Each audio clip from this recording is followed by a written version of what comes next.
ushbu tagir chin to'g'ri tasbihimiz bo'lsa, Alloh taolo qo'limizni tasbih qilib qo'yibdi. Mana subhanalloh, alhamdulillah, Allohu akbar, la ilaha illalloh desa, mana yuragimiz og'risa, boradi, apparatni taqadida yuragimizni ko'rsatadi apparat. Yuraging og'ribdi, validol ichkin deydi. Jigarimizni ham ko'rsatyapti. Bunday apparat bor, ko'rsatadi. Jigaring shishibdi, essensial ichkin deydi. Lekin shunday kun bo'ladi, bugun qalbim qop-qora deymiz. Qalbimga hech narsa sig'mayapti deymiz. Qalbimizni ko'rsatadigan apparat ham yo'q, dori ham yo'q. Qalbimizni jilovlantiradigan narsa bu tasbih. Ishonmasangiz sinab ko'ring, tasbihni ko'p aytsangiz, hech kim bilan ishingiz bo'lmay qoladi. G'iybat, sifat hech kim bilan hech narsani ishi bo'lmay qoladi. Hali bir odam vafot etibdi-da. Vafot etsa, u dunyoga boribdi-da, o'sha nomai amoli taroziga qo'yilibdi. Taroziga qo'yilsa, boyagi tasbihdagi bitta subhanalloh yetishmabdi hali odamga. Keyin Alloh taolo o'sha yerga ham insonlarga qarashar ekan-da. Hali odamga aytibdi, bor debdi. Bitta subhanalloh topib kelsang, seni jannatga kirgizaman deb. Agar subhanalloh topolmasang, seni do'zaxga uloqtiraman deb. Qiyomat qoyin, hamma o'zi bilan o'zi. Hali odam izlab o'zini otasini topdi. Otajon, meni dunyoga kelishimga sababchi bo'lgansiz. Meni katta qilgansiz, uylantirgansiz. Mana nomai amolim taroziga qo'yildi. Menga bitta subhanalloh yetishmayapti. Otajon, bering desa, "Bolama, o'zim ko'p gunoh qilganman. Senga subhanalloh bera olmayman" debdi. Hali odam yana odamlarning ichidan izlab o'zini onasini topdi. Onajon debdi. Nomai amolim taroziga qo'yildi. Menga bitta subhanalloh yetishmayapti. Berib turing desa, "Bolama, o'zim savob oqtarib yuribman. Men senga subhanalloh bera olmayman" debdi. Hali odam yana odamlarning ichidan izlab o'zini barvasta o'g'illarini topdi.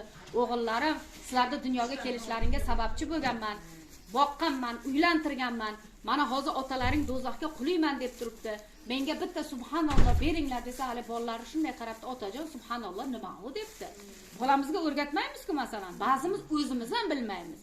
"Otajon, bizga subhanalloh yo'q, o'rgatmagansiz. Subhanalloh bera olmaymiz, bizda yo'q" debdi. Hali odam noiloj, onasi bermabdi, otasi bermabdi, barvasta o'g'illari bermabdi. Noiloj kelib jahannamga, do'zaxga endi o'zini tashlayman desa, qiz farzandi chiqib kelib shunday do'zaxga parda bo'ldi. "Otajon, qayerga ketyapsiz?" debdi. "Ah qizim, nomai amolim taroziga qo'yildi. Menga bitta subhanalloh yetishmadi. Otamdan so'radim, bermadi. Onamdan so'radim, bermadi. Barvasta akalaringdan so'radim, bermadi. Nima uchun mendan so'ramadingiz, otajon?" debdi. "Ah qizim, sen bir ojiza bo'lsang, sendan qanday qilib so'rayman" debdi. Hali qiz shunday yerga o'tirib Allohga iltijo qildi. "Ey Robbim, meni joyim qayer?" debdi. Hali qiz 5 mahal namozini o'qigan, Ramazonda ro'zasini tutgan, erini rozichiligini olgan qiz bo'ladi ekan. Allohdan nido kelibdi, "Seni joying jannat" debdi.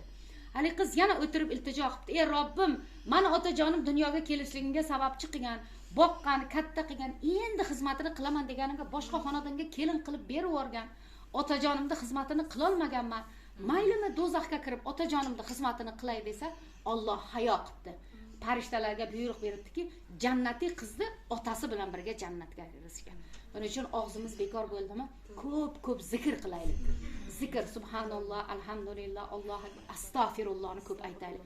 Mana o'ng yelkamizda o'ng farishta, chap yelkamizda chap farishta o'tiribdi. O'ng yelkadagi yaxshi narsalarni yozadi, chap yelkadagi gunohlarni yozadi.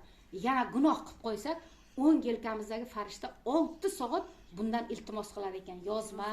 Yozma, tavba qilar. 6 soat gunohimiz yozilmaydi ekan. Allohning mehribonchiligini qarang, rahmdilligini qarang. Allohning qudrati cheksiz. Uning uchun men mana nonligan odamlarni ko'rsam hayron qolaman-da. Duo bor-ku, Allohni ko'rib turganday qilib so'rang. "Ey Robbim, men seni ko'rmasam ham sen meni ko'rib turibsan-ku. Boshimga shunday mushkul tushib turibdi. Paloncha narsani 100 marta aytsa pismadoncha bo'ladi. Allohning bu ismini aytsa bunday bo'ladi." Hamma narsaga yechim bor. Mana insonlardan so'ray, kimni yaxshi ko'rasan? "Oy, nevaramni yaxshi ko'raman, bolamni yaxshi ko'raman. Erim tashlab ketdi, erimni yaxshi ko'raman." Yo'q, kimni yaxshi ko'rasan? "Ey Robbim, seni yaxshi ko'raman birinchi navbatda. Yig'lasam faqat sen uchun yig'layin. Ko'z yoshlarimga faqat sen arziysan. Keyin kimni yaxshi ko'rasan desa, Rasulullohni yaxshi ko'raman. Jonim fido bo'lsin Rasulullohga, ota-onam fido bo'lsin Rasulullohga" deb sevmaganimizcha iymonning lazzatini totolmaymiz. Iymon nima, islom nima bilmay o'tib ketamiz. Payg'ambarimizning oldilariga bir Shunday odamlar to'planib keldida, qani dedi, namoz o'qi deyapsiz dedi. Men oxir zamon payg'ambariman deb aytyapsiz dedi. Bizga mo'jiza ko'rsating dedi. Payg'ambarimiz nima mo'jiza ko'rsatay dedi. Oy to'lib turibdi. Shu oyni ikkiga bo'lib beringchi dedi. Payg'ambarimiz shunday muborak qo'llarini oyga shunday ishora qilib, shunday qildi, oy ikkiga bo'lindi. Shunday bir bo'lagi borda orqaga tog'da orqasiga berkindi. O'sha narsani ko'rib ham ko'pchilik ergashmadi. Mana hozirgidek odamlar bo'lganda, kim borib kirib ketdi degan odamlar. Rasululloh bizni sehr qildi, ko'zimizni bog'ladi dedi. Lekin boshqa shaharlardan karvonlar kirib keldi. Ulardan so'radi, sizlar kecha rostdan ko'rdilaringmi oy ikkiga bo'linganda? Ular guvohlik berdi. Biz ham ko'rdik dedi. Endi qarang 14 asr o'tib Amerika olimlari oyga chiqyapti. Shunday qarayapti, oyda o'rtasida yorug'i bor, uni hech kim hech narsa bilan yorolmaydi. Shunday qarayapti, hadis bor, payg'ambarimiz qo'llari bilan yorgan. Hamma o'sha chiqqanlar hammasi islomni qabul qildi. Ana payg'ambarimiz 14 asr oldin roza tutinglar dedi. Sog'lom bo'lasizlar, farz dedi. 14 asr o'tib Germaniya olimlari rozani ustida tadqiqot o'tkazdi. Tadqiqot o'tkazuvdiki, roza tutgan odamda rak kletkalari quriydi ekan. Rak kasaliga chalinish kamroq bo'ladi ekan. Qarang, hamma narsa ilmda isbotlanyapti-da.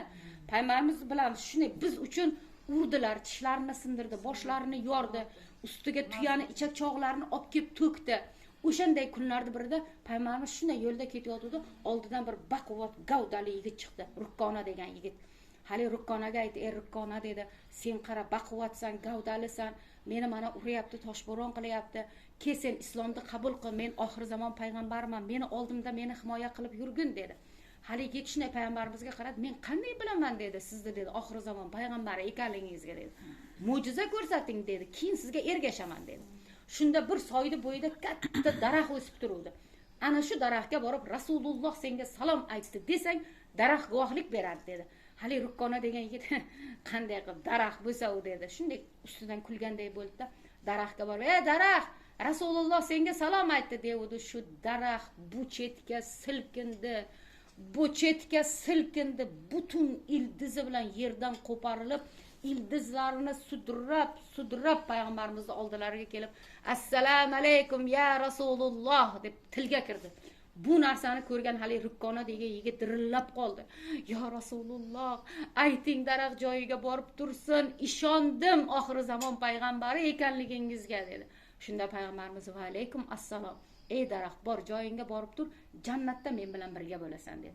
Hali daraxt yana ildizlarini sudrab borib joyiga qadaldi. Xudo xolasa hammaga umralarga, hajlarga borish nasib qilsa, Makka shahrida daraxt masjidi hali ham bor. Hammani ko'zi bilan ko'rishlikni Alloh taolo nasib qilsin.